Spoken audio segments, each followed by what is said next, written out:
Quel culte incroyable. Et c'est pas fini. Quelle année incroyable. Et c'est pas fini. Quelle semaine incroyable on a eu la semaine dernière. Et c'est pas fini. Amen. Effectivement, la semaine dernière, on a eu une journée des femmes incroyable, puissante, la meilleure journée des femmes de l'Église chrétienne internationale de Paris. Et ça va être de mieux en mieux à chaque fois, tout simplement parce qu'on a vu 5 baptêmes à l'issue de cette journée des femmes. Amen.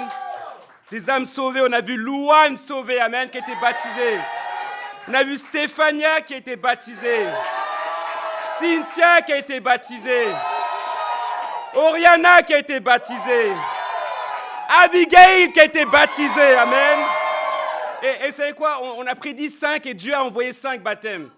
Mais Dieu a dit, vous avez manqué de foi sur ce couloir.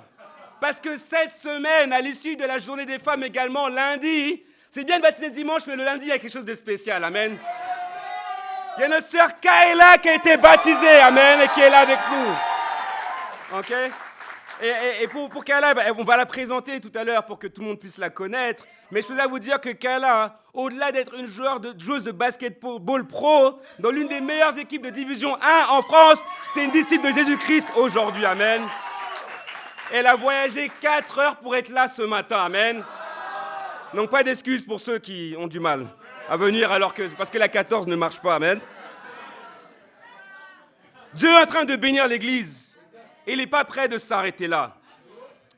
Jusqu'à présent, on a vu 18 miracles dans l'Église chrétienne internationale de Paris. On peut applaudir pour ça, c'est les miracles de Dieu. 15 baptêmes, 2 restaurations et Eni qui nous a rejoints pour la mission ici à Paris. On est maintenant à 107 disciples dans l'Église chrétienne internationale de Paris. OK? Vous l'avez entendu jeudi dernier. Eudray le vrai, Eudray t'es pas prêt et t'es à temps plein dans l'église ici, amen. Et je sais que Madeleine va bientôt suivre sa foi, amen. Donc maintenant que la journée des femmes est passée, et après cette victoire, la prochaine étape, c'est le culte international, le jour de la Pentecôte, amen. Le 19 mai. Et donc c'est un culte international parce qu'on est une église internationale. Et que Dieu nous appelle à aller dans toutes les nations pour sauver toutes les nations. Amen. Et donc ça va être un culte spécial. Et on aura une performance, la performance glorieuse. Amen.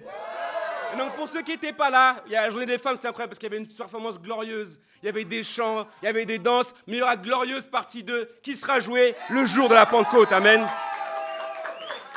Culte international, donc tout le monde doit venir habillé en représentant un pays. Amen. Ça va être incroyable.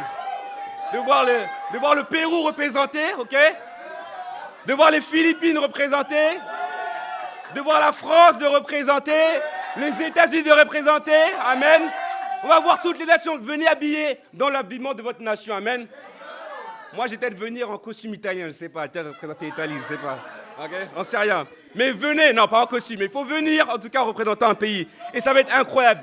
Ça va être incroyable parce qu'on va remplir ces 300 sièges avec des personnes qui vont attendre à ce disciple-là, à ce culte-là. Amen. Et donc c'est dans 5 semaines, soyons prêts, parce que j'ai la foi que dans ces 5 semaines-là, Dieu va amener 20 miracles encore en plus dans l'Église. Amen. Et c'est parmi vous qui êtes assis ici et qui font partie de ces miracles-là. Amen. Donc, on ne va pas s'arrêter là non plus une fois que ça sera fait parce qu'on veut voir 100 miracles en plus dans l'Église avant la fin de cette année. Amen. Pourquoi? Parce que Dieu est inarrêtable. Dieu n'arrêtera jamais de vouloir et de sauver des âmes. C'est la raison pour laquelle nous devons être inarrêtables. Il a envoyé la loi de Moïse dans le but que le peuple de Dieu puisse lui obéir après la chute d'Adam et Ève. Dieu a envoyé les prophètes dans le but qu'ils écoutent la parole de Dieu. Mais Dieu ne s'est pas arrêté là malgré la désobéissance de l'homme. Ensuite, il a envoyé les juges qui se sont succédés les uns après les autres. Le peuple de Dieu n'a pas écouté. Mais Dieu ne s'est pas arrêté là malgré la désobéissance des hommes. Ensuite, Dieu s'est dit, ok, je vais mettre tout. Je vais tout donner. J'ai envoyé mon fils unique dans le but qu'il croit en lui et qu'il devienne ses disciples.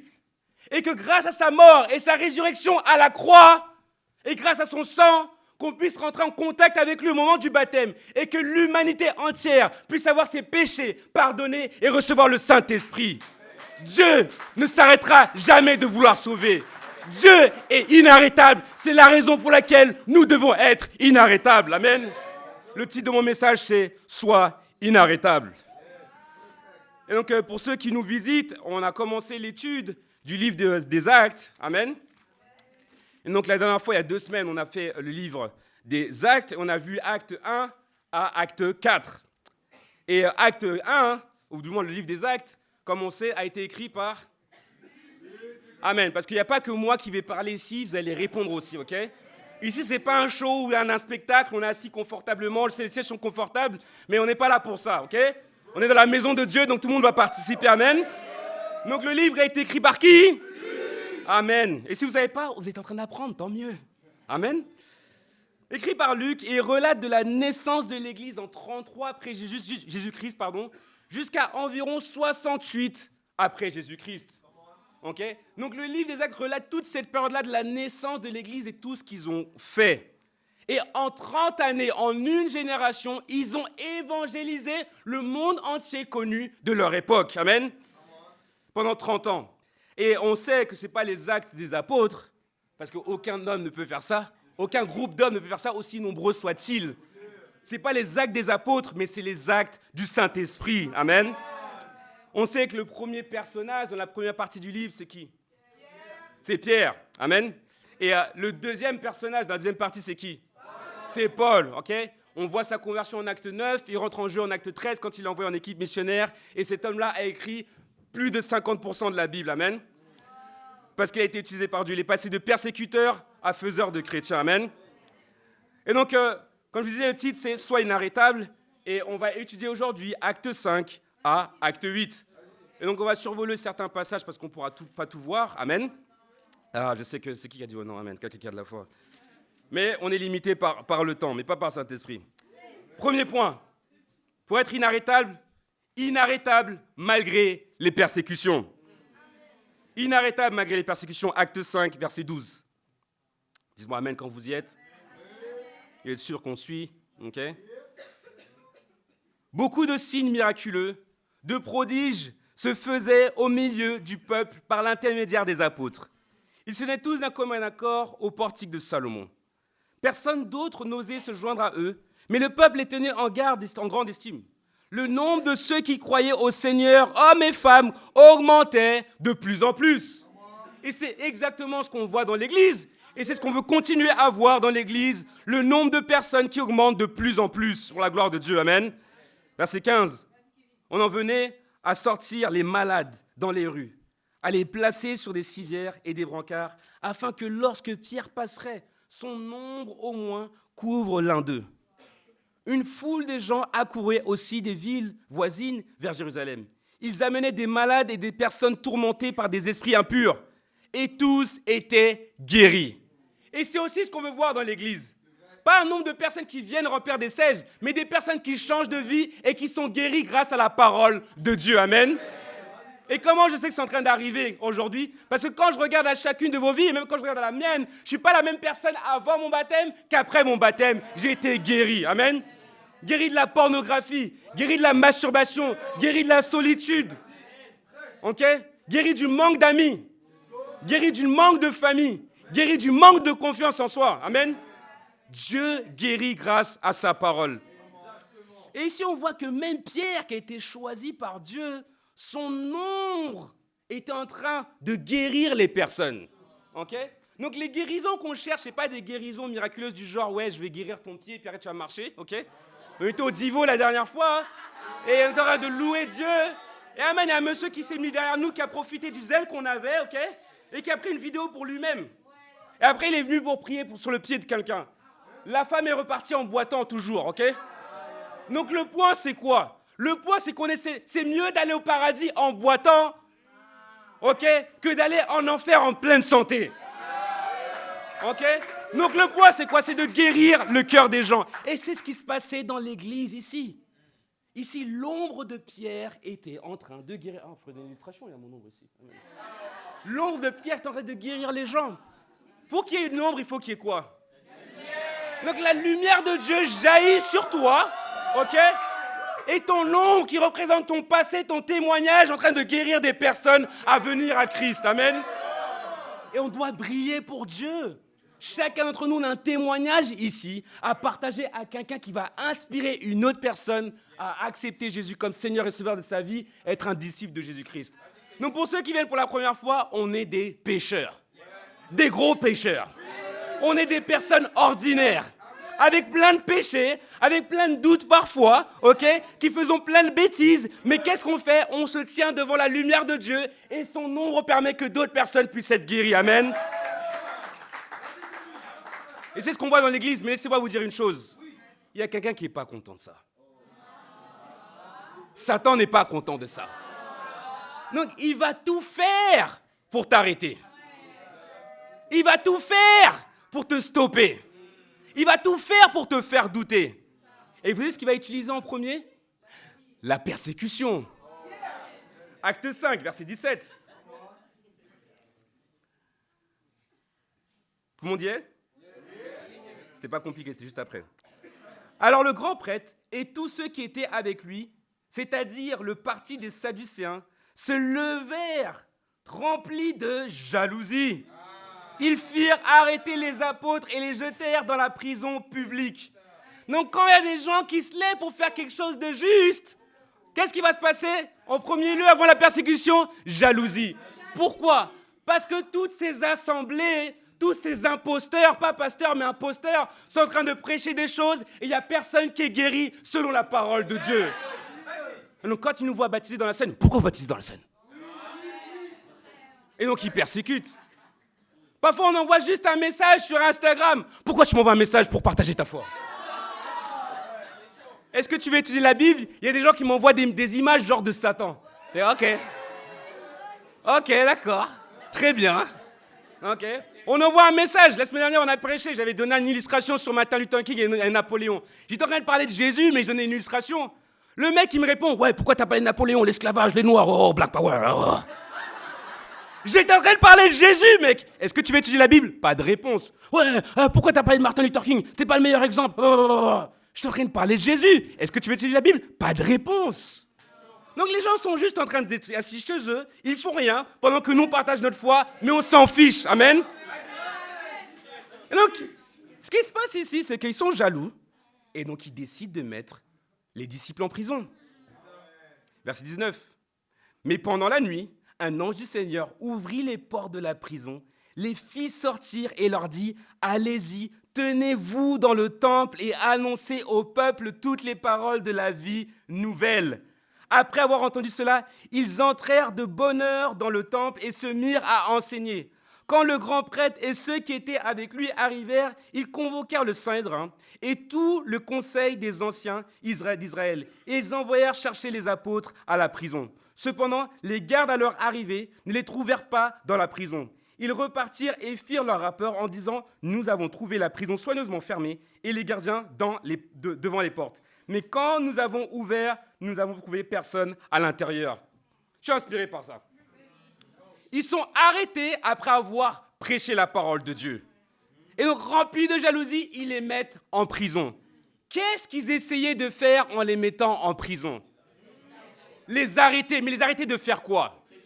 Les arrêter d'annoncer la parole de la nouvelle vie. Les arrêter de prêcher l'évangile. Amen. Satan essaie de t'arrêter, pas à cause de toi, mais à cause de la parole qui est en toi.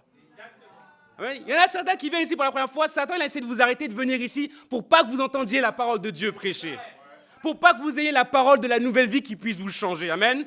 Mais j'ai la foi que vous serez inarrêtables et que vous êtes inarrêtables. Amen.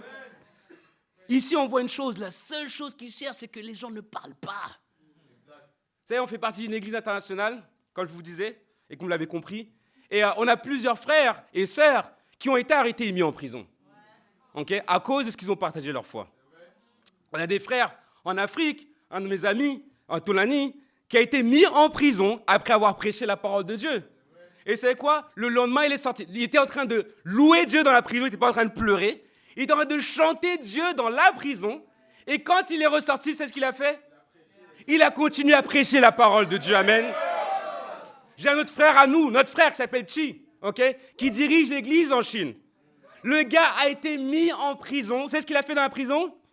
Il a loué Dieu. Le lendemain, il est ressorti. C'est ce qu'il a fait? Il a continué à prêcher la parole de Dieu. Amen. Sois inarrêtable malgré la persécution. Verset 24. À l'écoute de ces paroles, le commandant des gardes du temple et les chefs des prêtres se montrèrent perplexes, ne sachant que penser de cette affaire. Quelqu'un vint leur dire, les hommes que vous avez mis en prison sont dans le temple et enseignent le peuple.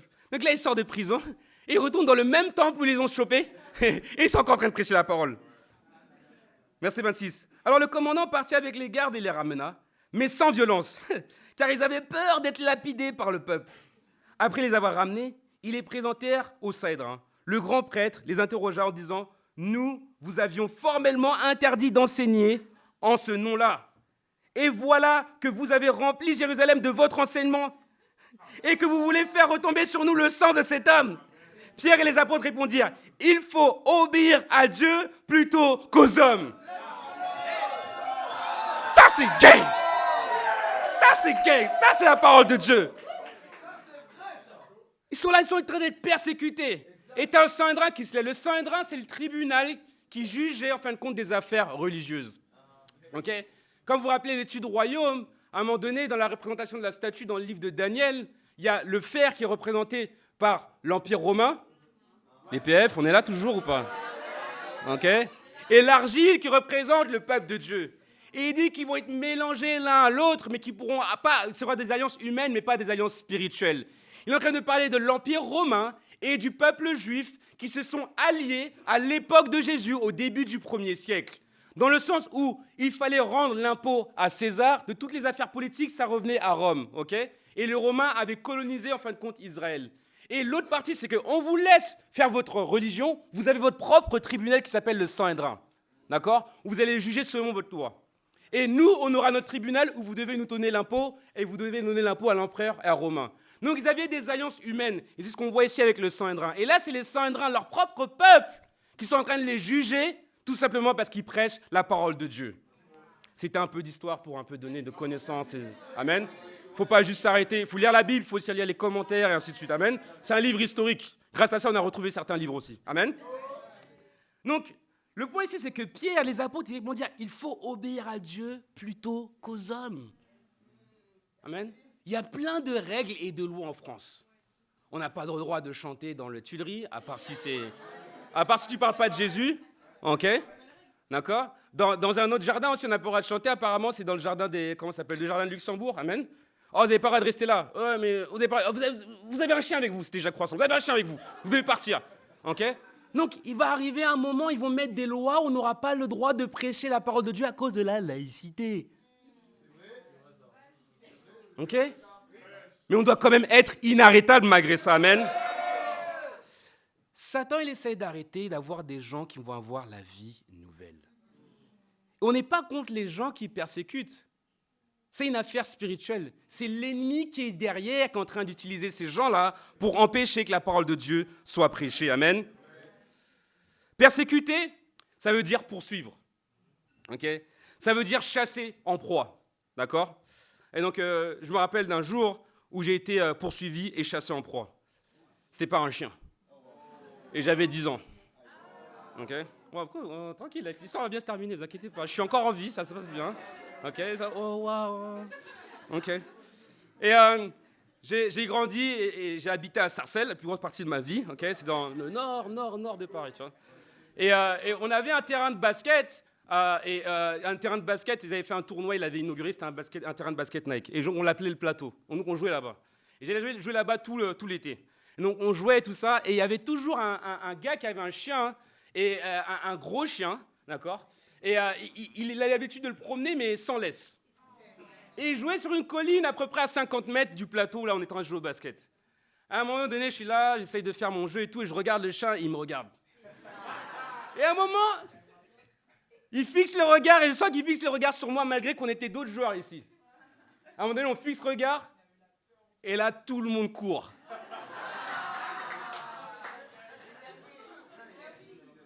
Et là, je vois le chien qui fixe le regard, et il commence à courir. J'ai pas eu le temps de réfléchir. Direction la maison. Ma maison, elle devait être à peu près à 1 kilomètre du plateau, ok? J'ai couru. J'étais inarrêtable. Il y avait une colline, ok? D'habitude, tu y allais comme ça, en marchant, parce que les collines, c'est un peu chaud, ok? Quand c'est plat, ça va. La colline, je l'ai déferlée d'une manière que tu n'as jamais vu ça, en fait. Et j'étais en train de courir par ma vie. Et je me retourne, le chien était encore en train de me poursuivre. Et le maître, il était derrière, en train de courir comme ça, il était en panique. Avec la laisse dans la main et son chien en train de suivre un enfant de 10 ans, ok? Et j'étais en train de courir. À un moment, il y avait des escaliers, je ne les ai pas sautés, je les ai volés. Ok?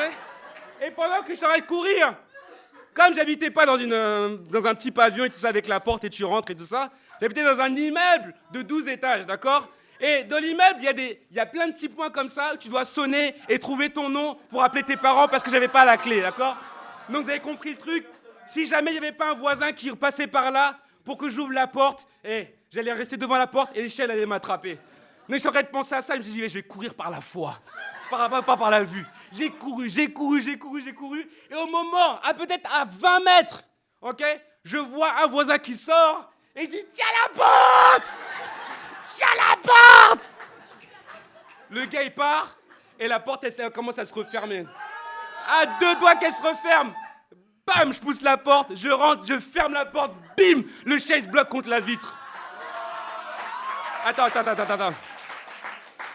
Regarde le chien en train de baver, tout ça.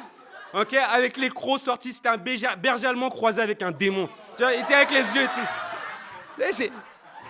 Et j'ai couru par ma vie. Et je peux vous dire quelque chose. Ce jour-là, ce jour de juillet 1997, le record du... Attendez. Le record du monde au 100 mètres, il a été battu par moi, je suis sûr. J'en suis sûr. Ok? Pourquoi? J'étais en train de courir pour ma vie. J'étais inarrêtable. Amen? C'est de la même manière dont on doit courir pour Jésus. Malgré qu'on soit pourchassé par la persécution. Amen? Et il ne s'agit pas de rentrer dans le Porsche de ta papa et ton maman, mais c'est de rentrer dans le royaume de Dieu. Amen? Il y en a encore qui mettent trop de temps pour courir. J'étais même pas en train de la regarder, mais elle a rigolé. Tu sais. Ok? Il y en a trop de temps encore qui mettent pour courir pour Jésus. Amen? Je veux dire quelque chose. On est en train de rigoler, mais il y a quelqu'un qui vous pourchasse et il s'appelle Satan. Il cherche une seule chose, vous amener là où il va, en enfer. Vous savez une chose? Dieu n'envoie personne en enfer. Il sauve les gens de l'enfer. De base, on allait en enfer déjà de base, à cause de tout ce que nous faisions. Mais Dieu nous a sauvés de l'enfer. Donc c'est le moment pour toi de te lever, d'accepter Jésus, de plonger dans ton sang au travers du baptême et d'être sauvé et de courir pour lui en étant inarrêtable. Amen. Verset 38. Maintenant, je vous dis, on va lire un peu avant, c'est important. Verset 30. Le Dieu de nos ancêtres a ressuscité Jésus, que vous avez tué en le clouant sur le bois.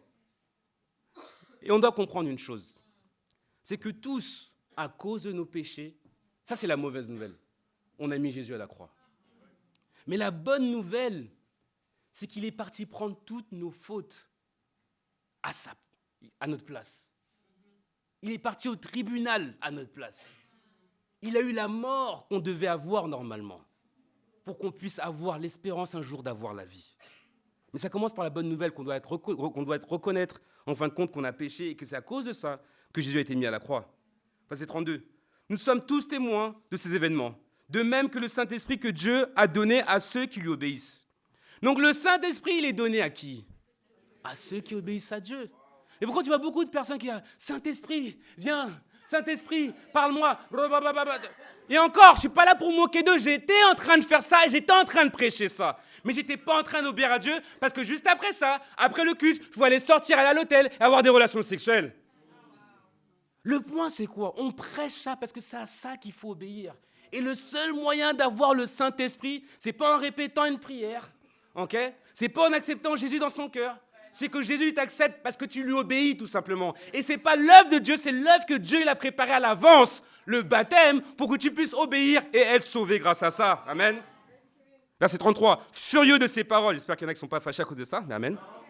On ne va pas s'arrêter quand même. Il voulait les faire mourir.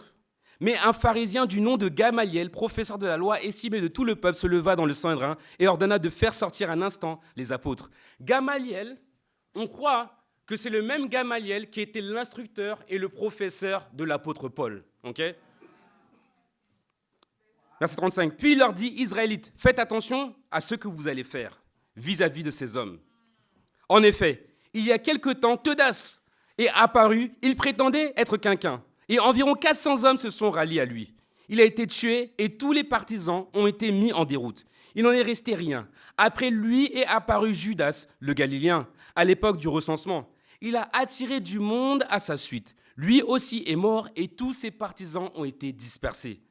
Maintenant, je vous le dis, ne vous occupez plus de ces personnes et laissez-les faire. Si cette entreprise ou cette activité vient des êtres humains, elle se détruira. En revanche, si elle vient de Dieu, vous ne pourrez pas la détruire, ne courez pas le risque de combattre contre Dieu. Amen. Et nous savons que nous ne sommes pas un mouvement des hommes, mais un véritable mouvement de Dieu. Amen. Grâce à toutes les personnes qui sont en train d'être sauvées et les vies qui ont une nouvelle vie grâce à Jésus-Christ. Amen. Verset 40. Ils se rangèrent à son avis. Ils appelèrent les apôtres, les firent fouetter et leur interdirent de parler au nom de Jésus-Christ et les relâchèrent. Les apôtres quittèrent le Sanhédrin en pleurant. Les apôtres quittèrent le Sanhédrin et tombèrent de la foi. Les apôtres quittèrent le Sanhédrin et étaient émotifs. Vous avez quelle version de la Bible? La vraie? Ok. Des fois, il y a des gens qui ont la version mytho, je ne sais pas, mais... Moi, j'ai la version LSV 21, mais amen. Les apôtres quittèrent le Sanhédrin, joyeux d'avoir été jugés dignes d'être maltraités pour le nom de Jésus. Et chaque jour dans le temple et dans les maisons, ils ne cessaient pas d'enseigner et d'annoncer la bonne nouvelle de Jésus le Messie. Amen. Les disciples étaient juste inarrêtables malgré la persécution. Vous voyez, on les a laissés parce qu'ils n'avaient rien à leur dire. Ok? Mais malgré ça, on leur dit, on va quand même les fouetter pour les décourager. Vous savez, je parlais des émotions, de la négativité, parce que parfois, ce n'est pas Satan qui nous persécute. C'est nous-mêmes. On se lève avec une mauvaise pensée. On se lève avec un peu de doute. Et on entretient ces pensées-là. Cette mauvaise pensée, « Ah, il ne m'a pas fait un hug. Donc, peut-être qu'il y a quelque chose de mal qui est en train de se passer.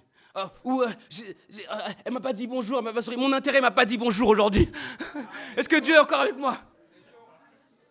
Et on peut avoir plein de mauvaises pensées, on peut avoir plein de doutes et toutes ces choses-là qui traversent nos pensées. Et en fin de compte, on se persécute nous-mêmes. On s'arrête nous-mêmes. Alors que Dieu veut nous bénir. Amen. Et donc le point pour chacun d'entre nous, c'est d'arrêter de se persécuter soi-même dans nos pensées. Amen. Je veux élever une femme qui est inarrêtable malgré les persécutions. Et c'est ma petite sœur Yasmine. On va applaudir pour elle. Yasmine a été baptisée en 2020. Ouais, 2020, en plein Covid.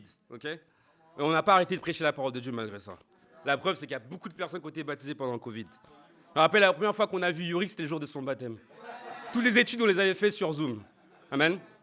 Et donc Yasmine a pris la décision de quitter l'islam pour être une disciple de Jésus-Christ. Amen.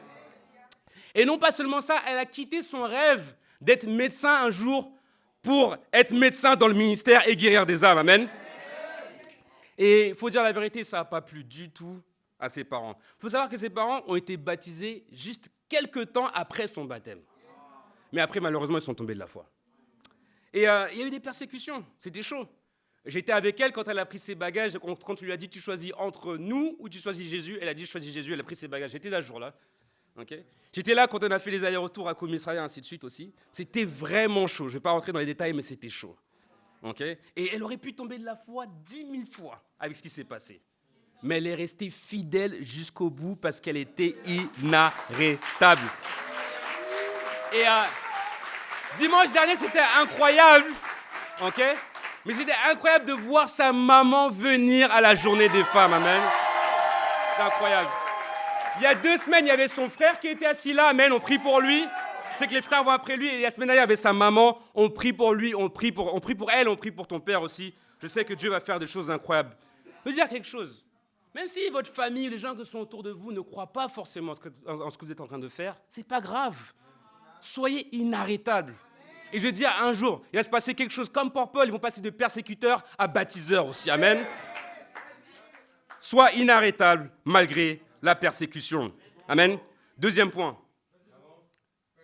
Pour être inarrêtable, il faut avoir une foi inarrêtable. Acte 6, verset 1. Tout le monde est là?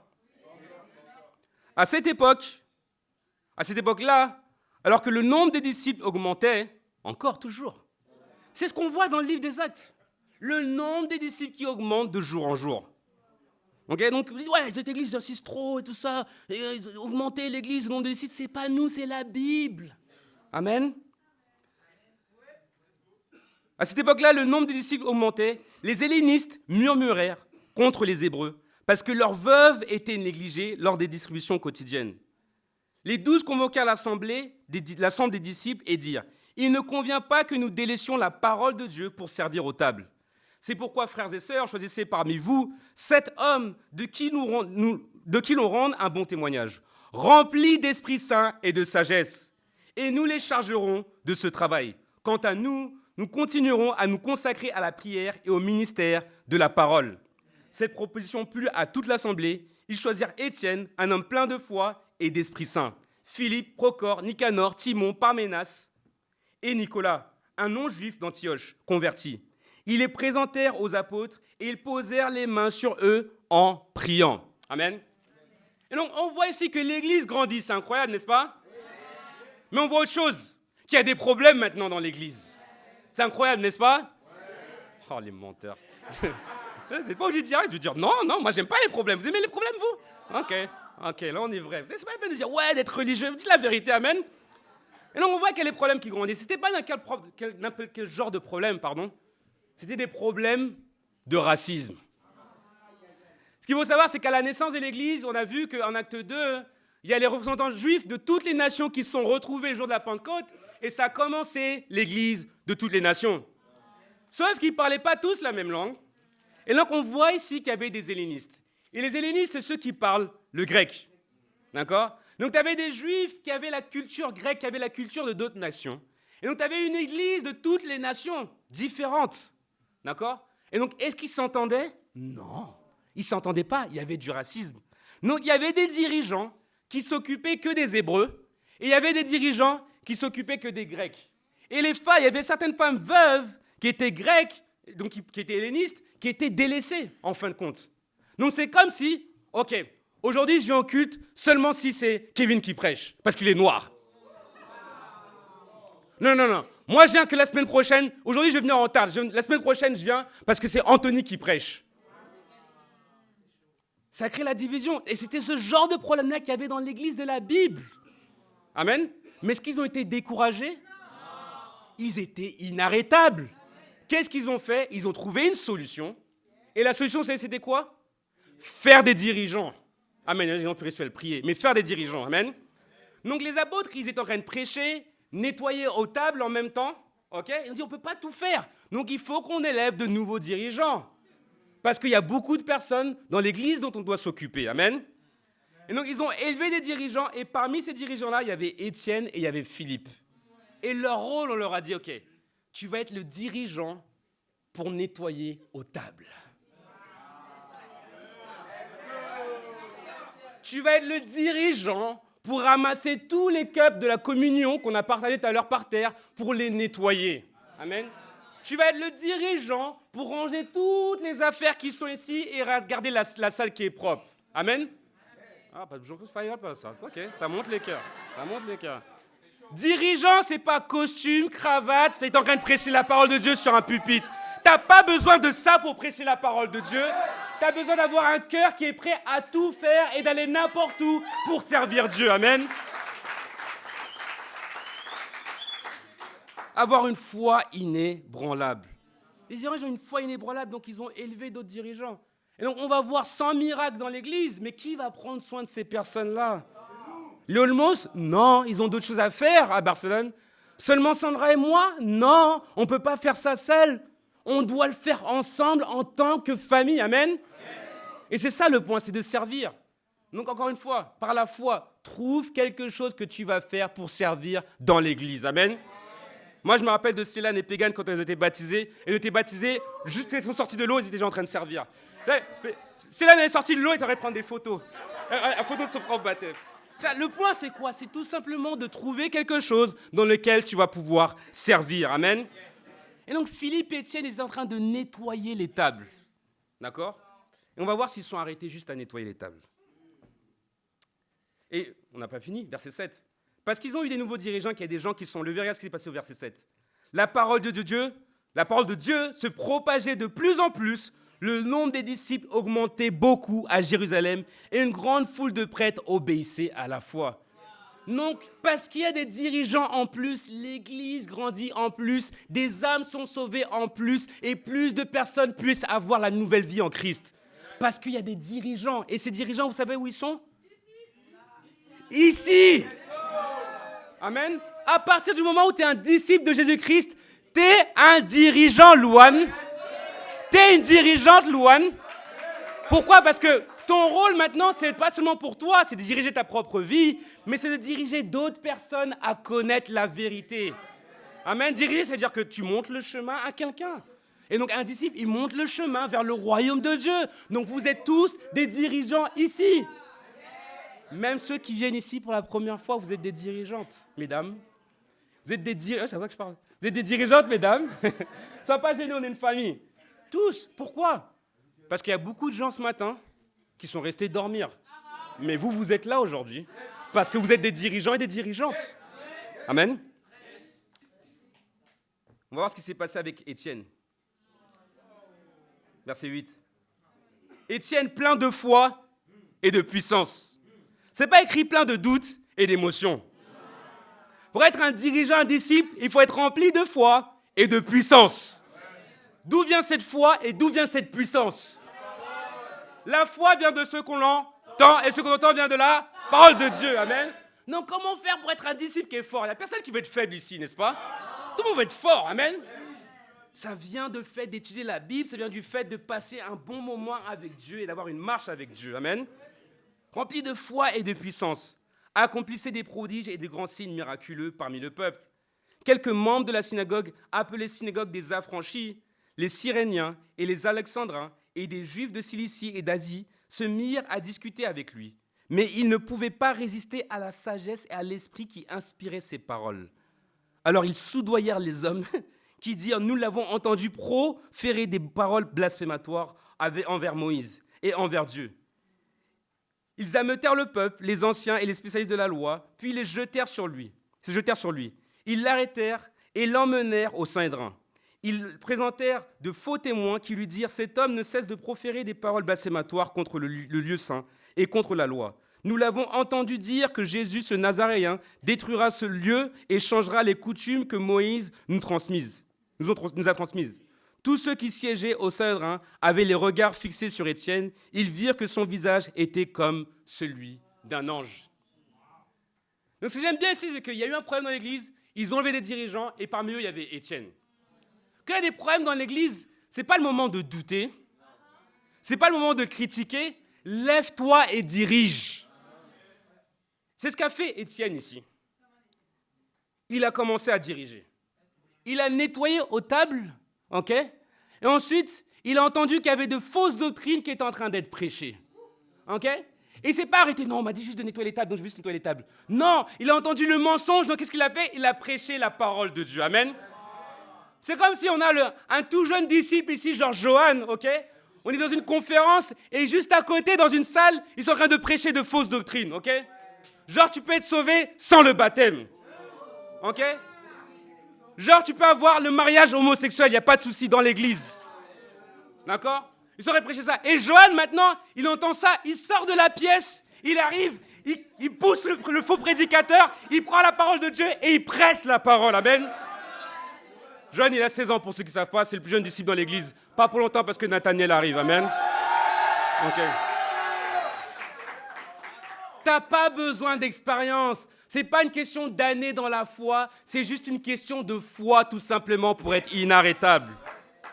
Ici, Étienne nettoyait les tables et il s'est mis à prêcher la parole de Dieu. Donc il était seul disciple dans un temple et tout le monde était contre lui, c'était seul à prêcher la parole de Dieu. Déjà, il y en a ici, si tu les mets ici, ils vont trembler alors qu'on est avec eux. Donc imagine maintenant, ok, que tu as des personnes qui sont contre toi tous. Amen. Et tu es en train de prêcher la parole de Dieu. Comment tu vas te sentir? Verset 7. Le grand prêtre dit, est-ce exact? Étienne répondit, chapitre 7, verset 1. Le grand prêtre dit, est-ce exact?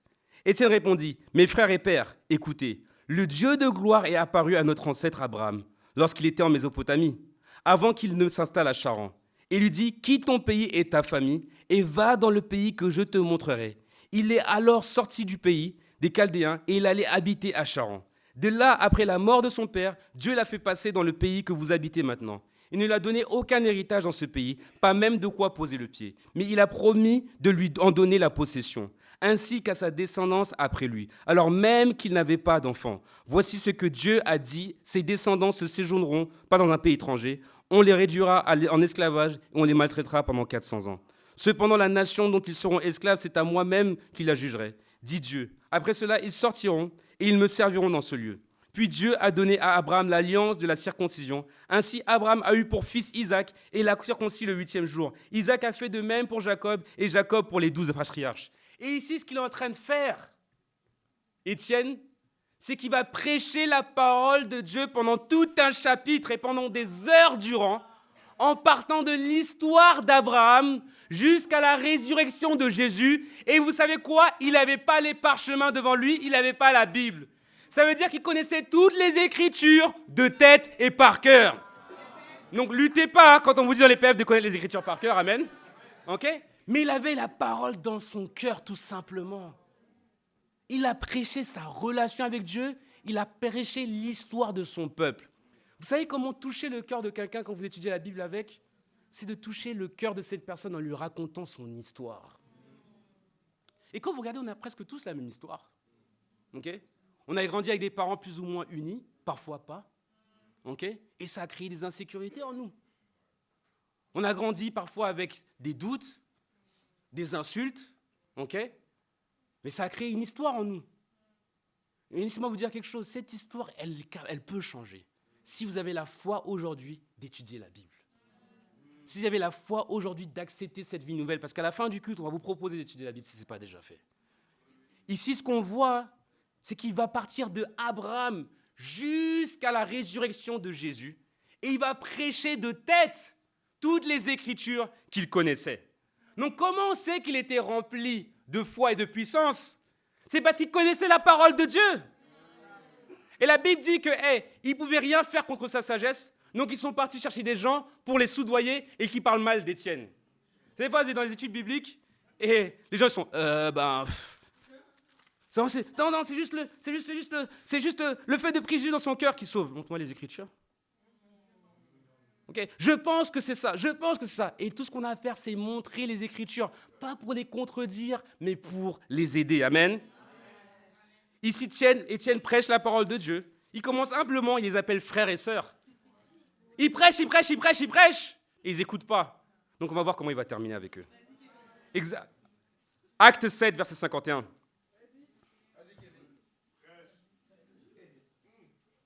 Hommes réfractaires, incirconcis de cœur et d'oreille, vous vous opposez toujours au Saint-Esprit.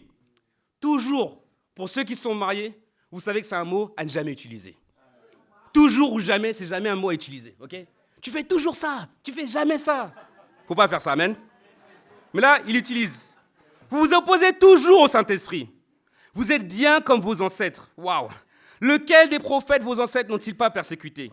Ils ont tué ceux qui annonçaient d'avance la venue du juste et celui que vous avez fait maintenant arrêter et dont vous êtes devenus les meurtriers.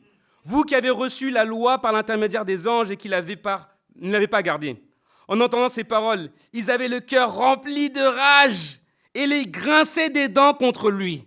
Mais Étienne, rempli du Saint-Esprit, fixa les regards vers le ciel et vit la gloire de Dieu et Jésus debout à la droite de Dieu. Il dit, je vois le ciel ouvert et le Fils de l'homme debout à la droite de Dieu. Ils poussèrent alors de grands cris en se bouchant des oreilles, se précipitèrent tous ensemble sur lui. Ils le traînèrent à l'extérieur de la ville et se mirent à le lapider. Les témoins avaient déposé leurs vêtements aux pieds d'un jeune homme appelé Saul. Ils jetaient des pierres à Étienne, qui priait et disait « Seigneur, Jésus, accueille mon esprit. » Ici, on voit Étienne qui termine sa prédication de manière radicale. Et tu vois ces persécuteurs qui sont en train de boucher les oreilles, fermer les yeux et grincer de dents. Parce qu'il est en train de prêcher la vérité. Et parfois, c'est comme ça qu'on réagit quand on voit la Bible parfois. Et la Bible nous donne des conseils de ce qu'on doit faire. On est là, j'ai pas envie d'écouter, j'ai pas envie. Parfois, on est dans un moment de formation, on sait ce qu'on doit faire, on nous prêche sur la millième fois ce qu'on doit faire. Vous savez pourquoi je prêche ça avec autant d'exactitude? C'est parce que je suis comme vous. Amen. Parfois, moi aussi, je bouche les oreilles, je grince des dents dans ma relation avec Dieu. Et Dieu est là, il essaie de me parler, et moi, j'ai le cœur qui est en train de s'endurcir. Amen.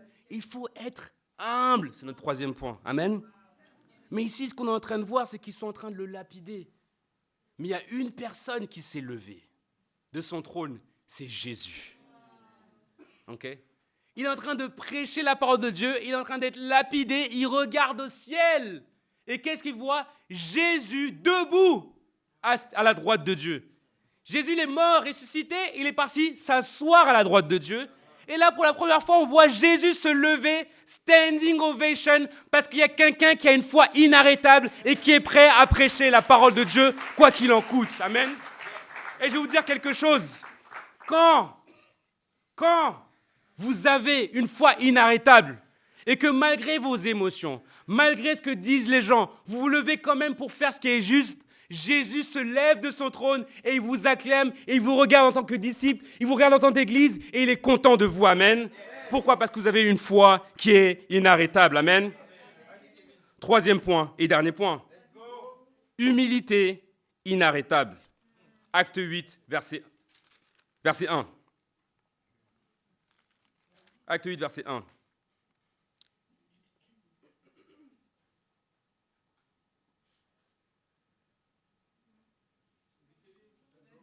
Ce jour-là, une grande persécution éclata contre l'église de Jérusalem et tous, à l'exception des apôtres, se dispersèrent dans les diverses régions de Judée et de Samarie. Des hommes pieux enterrèrent Étienne et le pleurèrent beaucoup. Quant à Saul, il cherchait à détruire l'église. Il pénétrait dans les maisons en arrachant hommes et femmes et les faisait jeter en prison.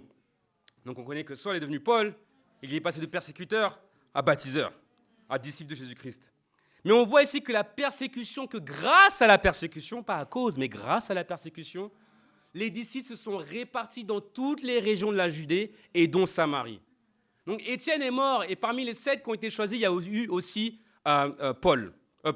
Philippe. Okay? Étienne, je ne l'avais pas dit tout à l'heure, mais ça veut dire couronne. Okay? Quand tu as une foi inébranlable, tu vas courir pour ta couronne pour Dieu. Amen. Mais ici, on voit une autre personne qui est Philippe, qui a subi la persécution aussi et qui va se retrouver en Samarie. En acte 8, je vais sauter, je ne vais pas lire. Okay? Philippe se retrouve en Samarie et il prêche la parole de Dieu là-bas. Il est le seul disciple là-bas et il va évangéliser toute une région. Je sais que Philippe, il est chaud pour ça, il est en train de faire comme ça. Amen. Okay? Et il est en train d'évangéliser toute une région, la région de Samarie. Et après avoir évangélisé cette région, les apôtres ont entendu parler de ce qui se passait. Donc les apôtres sont venus pour supplémenter et pour aider le travail qui se passait en Samarie. Et après ça, Philippe, il n'a pas été orgueilleux de dire wow, les dirigeants ils sont là juste pour prendre ma place et ainsi de suite. Il n'était pas insécure. Qu'est-ce qu'il a fait? Il est parti en équipe missionnaire, seul dans le désert. Ok? Vous êtes chaud? On t'envoie en équipe missionnaire. On te donne un billet, mais on ne dit pas la destination. On te dit tu vas tout seul, tu prends l'avion à Charles de Gaulle et tu verras là où tu arrives. Vous êtes chaud pour ça, équipe missionnaire? Amen. Il faut avoir une humilité inarrêtable. On regarde en acte 8, verset 26, vous connaissez l'histoire, donc je ne vais pas tout lire. Philippe se retrouve dans le désert et il trouve l'eunuque éthiopien. Okay? Et quand il arrive et qu'il trouve l'eunuque éthiopien, vous pourrez lire l'histoire. Okay?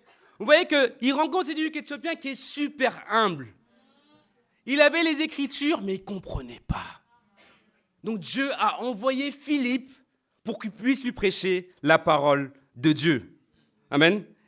On voit souvent cette écriture-là dans l'étude « Chercher Dieu », ok? Et on accentue souvent sur l'eunuque éthiopien et sur l'humilité.